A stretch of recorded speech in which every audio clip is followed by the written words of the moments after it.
Welcome to The Gangster, Book VI in the Galactic Football League series. Written and performed by Scott Sigler, The Gangster is suitable for ages 12 and up and contains graphic violence.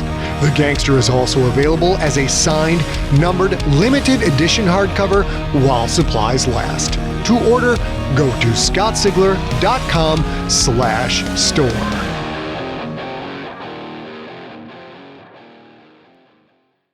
Hello, junkies! I hope this episode finds you well. I hope that you are staying smart, staying science, and for the love of science, staying informed. Hey, Americans! The first of the COVID vaccines are making their rounds, and it looks like it's possible that maybe there's a chance that we might all have access to the vaccine in May. So if you've stayed safe and locked down and masked and hand-washy and distance and all that jazz, don't let your guard drop now. We're almost there.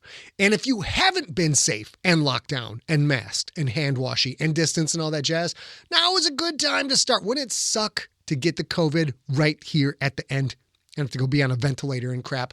So don't do that. Let's just obey the protocols until we get the vaccine. Things start to get a little bit back to normal. We might be in the home stretch for the Lions' share of this business. Also, goddamn Lions sharing COVID. Am I right? What's that all about? Get your info from people that know stuff, not from your uncle on Facebook who is reposting Russian disinformation and propaganda. Back to the world of Siglerism. There are only 68 copies of the Champion hardcover left in existence. Once they are gone, they are gone. Snag them at scottsigler.com/thechampion, one word. We suspect that once The Gangster is out, which it will be probably in Q2 or Q3 of 2021, those remaining copies of the Champion will go poof and sell out immediately as people stock up on the limited edition hardcovers. So snag them now if you want to get one before they are gone. Are you watching our weekly Sigler in Place live stream? Every Wednesday at 6 p.m. Pacific, 9 p.m. Eastern, A Real Girl and I do a 1-hour live stream to put a smile on your face, and we also ram some positivity right up your heart. That is where we ram it.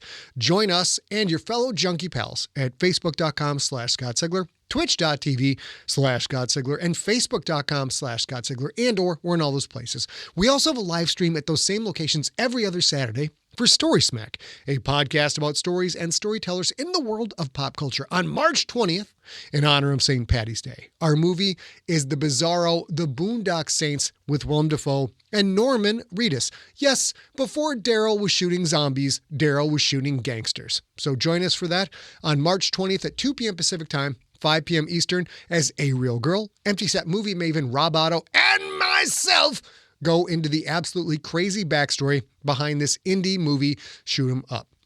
Now, let me get you caught up on the story so far, and then we're all going to go plant some corn.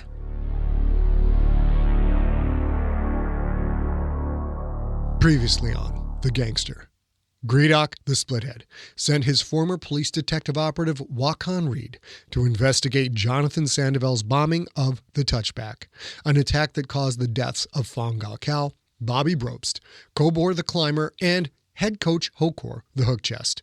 And Gredok's constant manipulation and intimidation of his players is about to cost him more than he bargained for.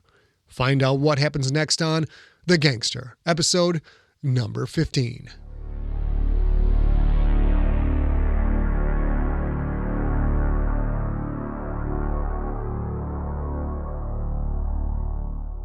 Mechanizations. "I've made headway," Wakhan Reed said.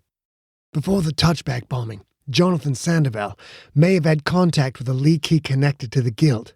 And by guild, I mean Vermada. I can't find the leakie's name, only the handle it goes by. The Emissary." Virak stood at the base of Gredok's pillar, a shock prod hanging from his hip, a powerful semi-automatic pistol in a holster strapped across his chest. Gredok hadn't asked Virak to take up that kind of defensive posture, but he hadn't told the warrior not to do it either. Reed didn't seem bothered by Virak's presence, although the human's eyes did glance at the pistol from time to time. Reed had shown up at the Kraken's building without warning, without scheduling an appointment, which had flustered Masal. The worker liked things to be organized and regimented, especially when he was as tired as he was now. In addition to his normal duties, Masal was putting in extra hours studying up on potential Kraken's prospects. Gredok employed several talent scouts, but with Hokor gone, Masal's opinion on all things gridiron mattered more than ever. Work on the Krakens was important. Finding out who had attacked the Krakens, even more so. "This emissary," Gredok said. "this is the one who hired Sandoval to attack my property?" Reed took off his hat, turned it in his hands. "I don't think the emissary is a decision maker," he said. "More like a messenger with some small level of authority. I've heard whispers of another Vermata player, a sentient known as the Broker. Some think this broker either calls the shots or at least relays the orders of the sentient who does, but I don't know for sure." "I do not pay you so that I can hear you tell me you do not know for sure. I pay you to get me hard facts." The leader noticed a slight increase in the human's body temperature. Reed did not like being told what to do, at least not so directly. "This is dangerous work," the human said. "The sentients in the Vermata are psychopaths. I'm at risk as it is. I won't rush this." Sometimes a leader needed to push. Sometimes a leader needed to threaten. And sometimes a leader needed to be patient. Reed smiled his big-toothed smile. "I have some other possible information from my UBI contacts," he said. "But again, I don't know for sure. Would you like to hear it, or would you prefer to wait until I have hard facts?" Flippancy. How unfortunate. Perhaps after this was over, Gredok would reevaluate his investment in Reed. "Go on," the leader said. "I have a partial trace on the payments to the hospital hitters." "Gemstones?" "No, Shamakath," Reed said. "An electronic transfer. The money was routed through a Purist Nation bank." No surprise there. The nation was known for its lax banking regulations. Anything to bring money into that cash-strapped system. The nation. Stedmar Osborne's territory. Gredok had assumed that Osborne couldn't be behind the assassination attempt, but was that naive? "Very interesting," Gredok said. "But from where did the payment originate? The nation? The Concordia? The Union?" "I don't know the original source. I can follow up on that, but it will take time away from my work on Sandoval. If you want me to trace the finances sent from a nation bank, I have to go there, get physical access to their primitive computer networks." "Are you making progress on Sandoval's interest in the regulator?" "I am," Reed said. "I've learned he had an informant on that ship. I'm trying to identify that informant and make contact. If I can, I might be able to get the regulator's historical flight records. Do you want me to focus on that or go to the Purist Nation? I can be at Buddha City Station in a few days." Sandoval had wanted to know when the regulator was within shuttle range of the Touchback. What did that have to do with the Church of Quentin Barnes, the schism meeting, and Sandoval's motives? Gredok had a feeling that information would prove the most important of all. "For now, focus on the regulator connection," Gredok said. "Have you made contact with Gonzaga?" Reed nodded. "Yes, as you requested." "Give him your financial leads. He is a former nationalite. He will know the terrain better than you." Gredok heard voices filtering in from beyond his chamber doors. Loud voices, coming closer. "Sounds like there's something new on your agenda," Reed said. "I'd rather not be here if that happens. If you need anything else, call me."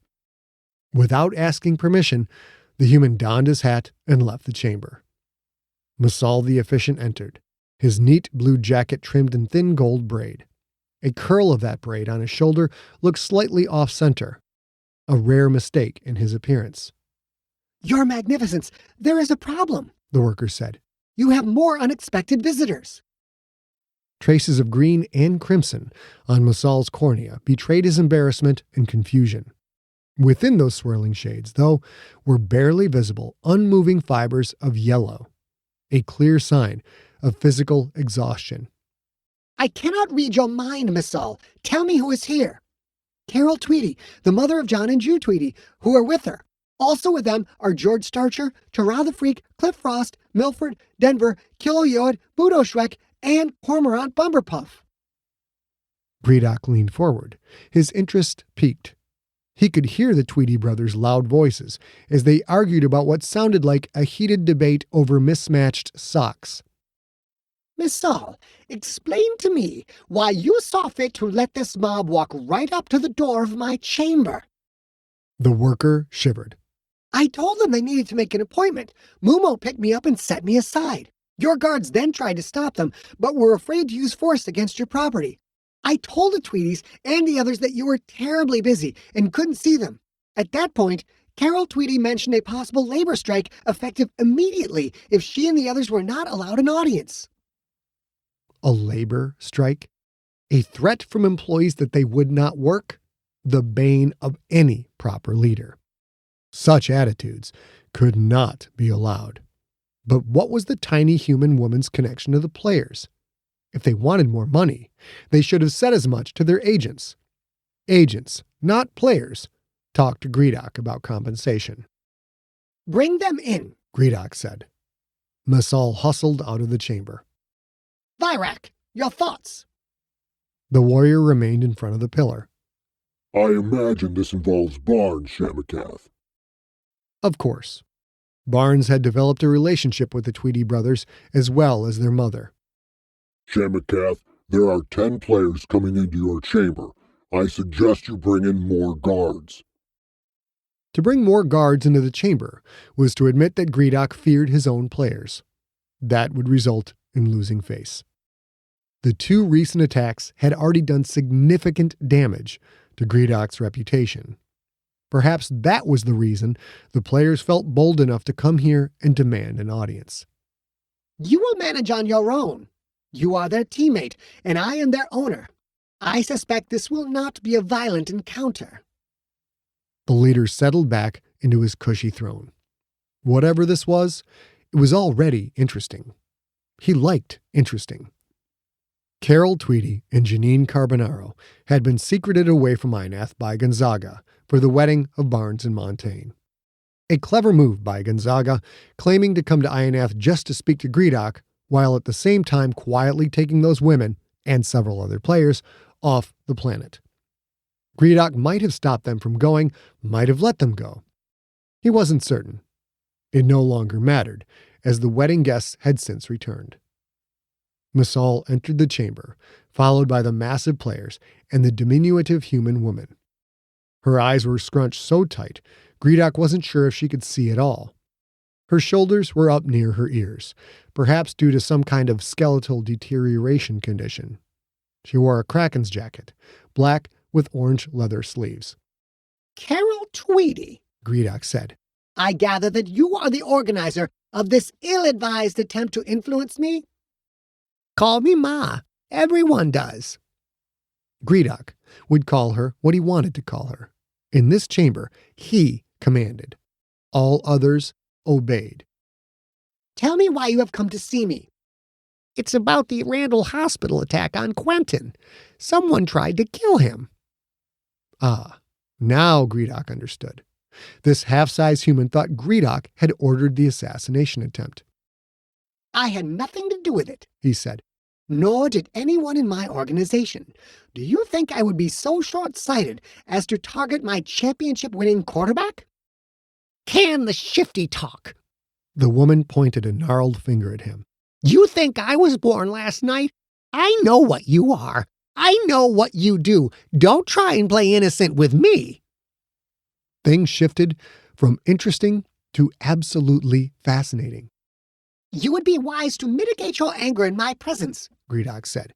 I know you have emotional ties to Barnes. You are understandably upset that someone would try to harm him, so I will forgive your attitude this time. This one time. As I said, I had nothing to do with that attack. My underlings will find out who is behind it. When they do, I will eliminate those who would try to harm that which belongs to me. Yada, yada, yada, and jibber-jab hullabaloo, Carol Tweedy said. Next time I have balloons to blow up, I'll ask for your hot air. But for now, let's keep this simple. You're going to leave Quentin alone. Him and anyone associated with him. You got that? Gredok stared down at her. How an organism so small could have given birth to Jew and John Tweedy, Gredok didn't know. Speaking of Jew, perhaps the man could be culled away from this herd. Jew, your participation in this visit is ill-advised, Gredok said. Your contract negotiation is pending. Jew shrugged. This ain't about that. If you want to talk contract, talk to my agent. This is about that, Gredok said. Now that we are in negotiations, everything is related to your contract.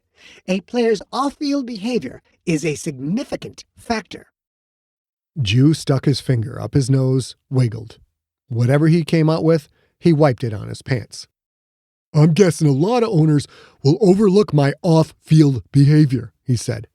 I hope you ignore it, 'cause I like being a Kraken. But if you can't, so it goes. No, Jew could not be culled from the herd. He had power. If Gredok didn't sign him to a massive contract, another owner would. That gave Jew leverage. Gredok instead focused on the woman.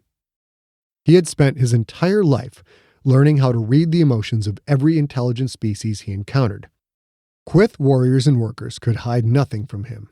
Humans were a little harder to read, a little more guarded, but to Gredok, most of them were an open book. This Carol Tweedy's voice sounded calm. Inside, though, she bubbled with anger. Anger led to poor choices, such as the one she'd made by coming here. Gredok had killed sentience for less. You burst into my office uninvited, Gredok said.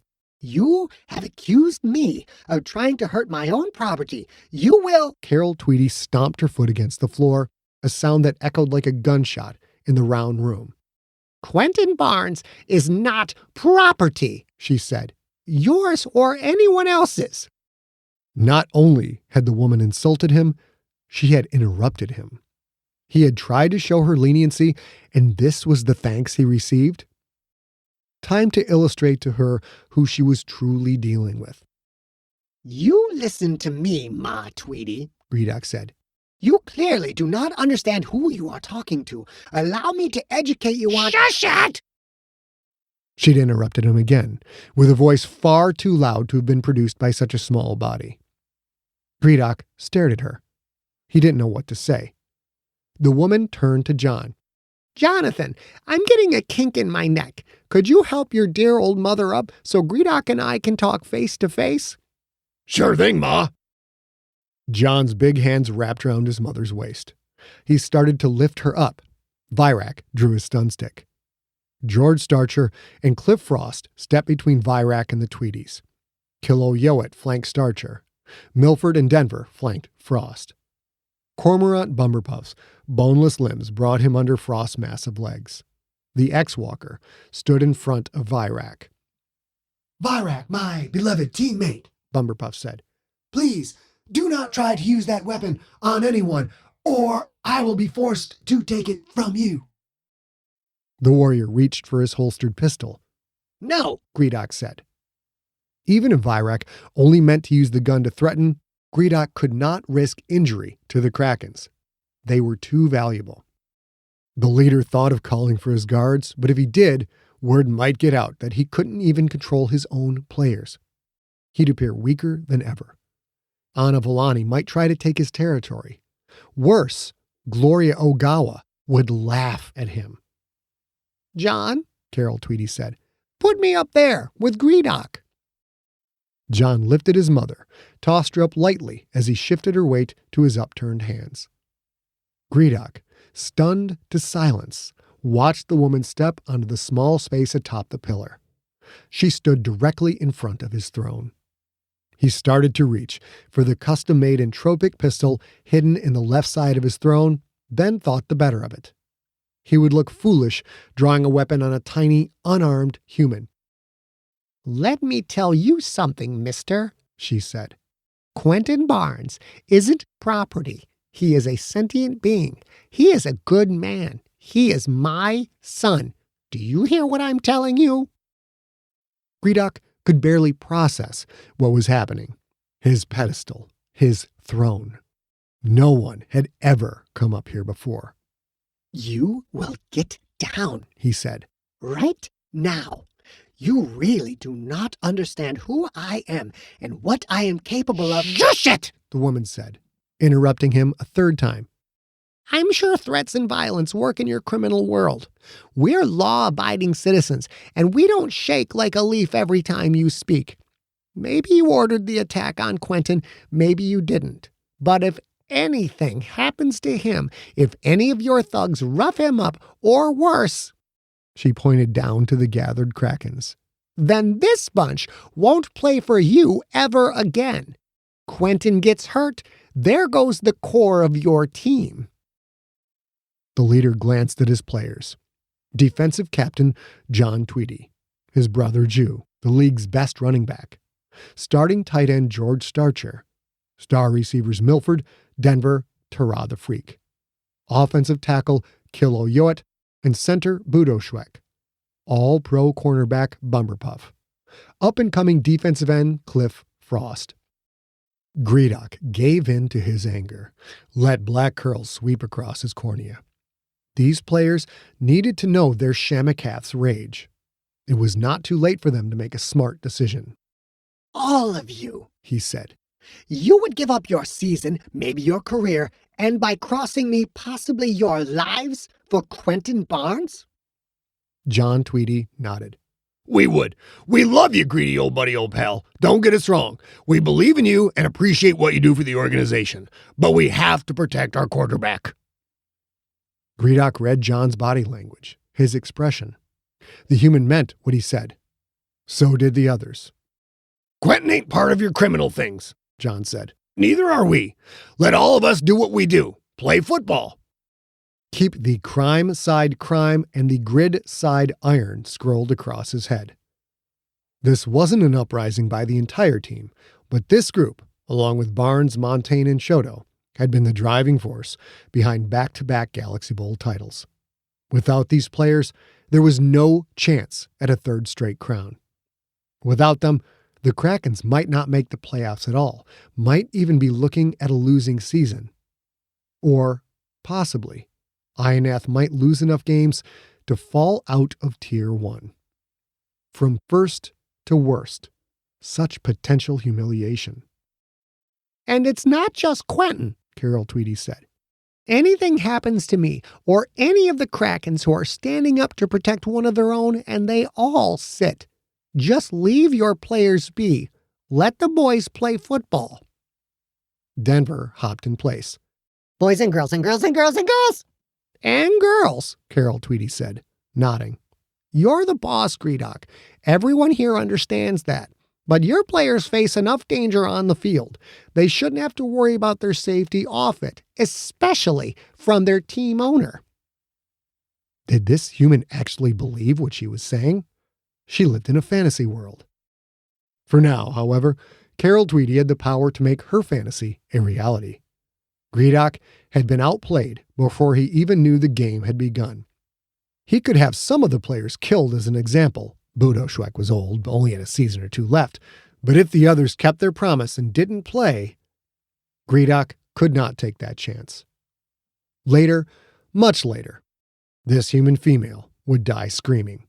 But for now, he had to play along. Gredok willed away the threads of black. He calmed himself, stared straight at her. I have heard what you came to say, Ma Tweedy. Know that Quentin Barnes has nothing to fear from me. You have my word. Your word? I suspect your word don't amount to much.